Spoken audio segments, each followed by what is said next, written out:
Hello， 大家好，我是刘毅。今天我们做到凉拌鲫鱼。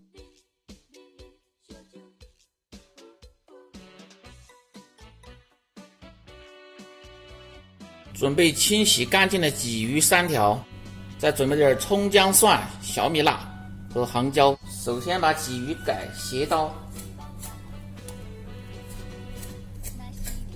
鲫鱼改刀过后再清洗干净即可下锅煮制，也可以个蒸。要是用来蒸的话，上气蒸个8分钟就熟了。如果在锅里边煮够9分钟到10分钟之间，小火煮。起锅烧水，下入姜葱、花椒、辣椒，再放入盐、胡椒粉和料酒，水开下入鲫鱼，一定要关小火煮。锅里边的汤汁似开非开，焖煮10分钟，盖上锅盖，蒜子拍破，剁蒜泥，把蒜泥剁细点，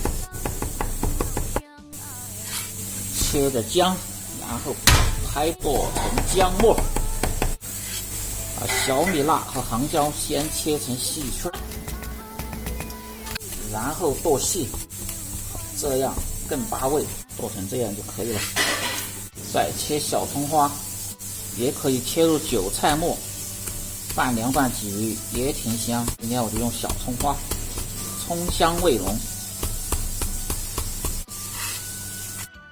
开始调味，放入盐、鸡精、味精、白糖少许，放入少许的蚝油提鲜，放入少许的香油、花椒面、生抽、陈醋可以稍微多一点，再放入一勺辣椒油。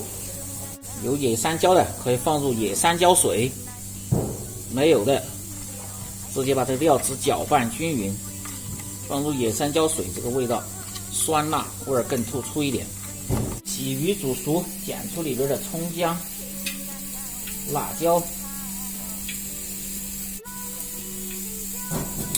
打出控水，冲干水分的鲫鱼倒入盘中，倒入兑好的汁儿，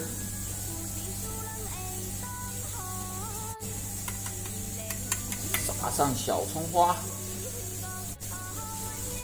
酸辣开胃的凉拌鲫鱼就做好了。夏天喝酒很不错的。关注我，这里总有你喜欢的美食的做法。感谢大家的支持。